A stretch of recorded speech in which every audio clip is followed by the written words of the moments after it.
আমাদের এই কাফেলা একটা ব্যতিক্রমধর্মী কাফেলা। এরকমভাবে মসজিদে নিয়মিত কন্টিনিউ কাজ করা এবং কোরআন কেন্দ্রিক কাজ, আপনি এটা সমকালীন যারা ইসলামপন্থী এদের মধ্যে চর্চা পাবেন না। আমরা ইসলামকে জিন্দা করতে চাই রাজপথে, সেমিনার, সেম্পোজিয়াম, বড় বড় বিভিন্ন এই হলগুলোতে, রাজপ্রসাদে, সংসদে গিয়ে আমরা স্বপ্ন দিই আল্লাহর দিন জিন্দা হবে যেভাবে ১,৫০০ বছর আগে জিন্দা হয়েছিল, যে জায়গা থেকে, মসজিদ থেকে, ওই মসজিদ থেকে দিন জিন্দা হবে। আমরা যতই সেমিনার সেম্পোজিয়াম করে না কেন, যতক্ষণ আধ্যাত্মিক মিম্বর মেহরাবের এই জায়গাতে আমরা আসবো না, ততক্ষণ পর্যন্ত দিন জিন্দা করার স্বপ্ন আমরা দেখতে পারি না আমরা। এরপর আমাদের মূল যেটা এই আন্দোলনের জন্য, আমাদের নিজেদের আধ্যাত্মিক উন্নয়নের জন্য এবং সমাজকে পরিবর্তনের জন্য, আন্তর্জাতিক নতুন সভ্যতা বিনির্মাণের জন্য আমাদের যে কর্মসূচি, আমাদের যে পাঠ্যসূচি হবে, সেটা হচ্ছে আল কোরআন। এখানে যতই আমরা বিভিন্ন লেখকদের বই বলি না কেন, যতই আমরা বিভিন্ন শেখদের লেকচার অথবা বিভিন্ন স্কলারদের লেকচার বলি না কেন, সব পড়ে, সবগুলো হচ্ছে কোরআনের ব্যাখ্যা। আগে হচ্ছে মূল কোরআন। এই জন্য আমাদের এই জায়গায় সমবেত হওয়াটা, মসজিদে সমবেত হওয়াটা এবং কোরআনকে সামনে রাখা, এই দুটো জিনিস, কোরআন এবং মসজিদ, এই দুটো, এটা অনেক বড় প্ল্যান নিয়ে কিন্তু আমরা এখানে বসেছি। এটা শুধু নিরহভাবে আমরা এখানে বসছি জাস্ট ফজিলতের জন্য, ব্যাপারটা সেটা না। বরং এই আধুনিক জাহেলিয়াতের এই নতুন সভ্যতাকে ধ্বংস করে এই জায়গায় ইসলামের পুরো সভ্যতাকে আবার কীভাবে বিজয় করা যায়, ওই স্বপ্ন নিয়ে, ওই চেতনা নিয়ে, ওই প্র্যাকটিস নিয়ে কিন্তু আমরা এখানে বসা আমাদের। এই জন্য এই অডিয়েন্সটাকে আপনারা ওইভাবে দেখার চেষ্টা করবেন।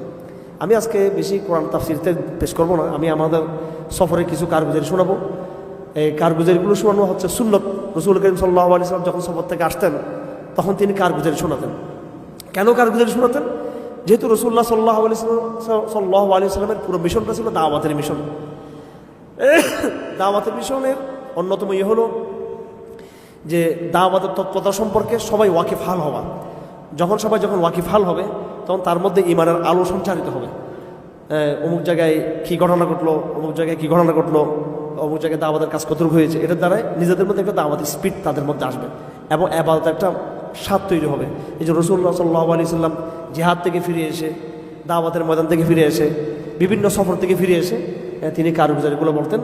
সেই হিসেবে সংক্ষিপ্ত কারগুজারি, আপনারা যারা এখানে বসেছেন, এটা আমাদের একদম স্পেশাল অডিয়েন্স। যারা জুমার পর বসছিল, এখানে তো অনেক সাধারণ মুসল্লিরাও ছিল, এই জন্য ওনাদেরকে আমরা বিরক্ত করতে চাই না, সবাই সব কিছু বুঝবেও না, আর ওনারা অতটুকু হার্ড মোটিভেশন হয়তো অনেকে নিতে পারবে না। এই জন্য ওখানে আমরা সাধারণ কথা বলি।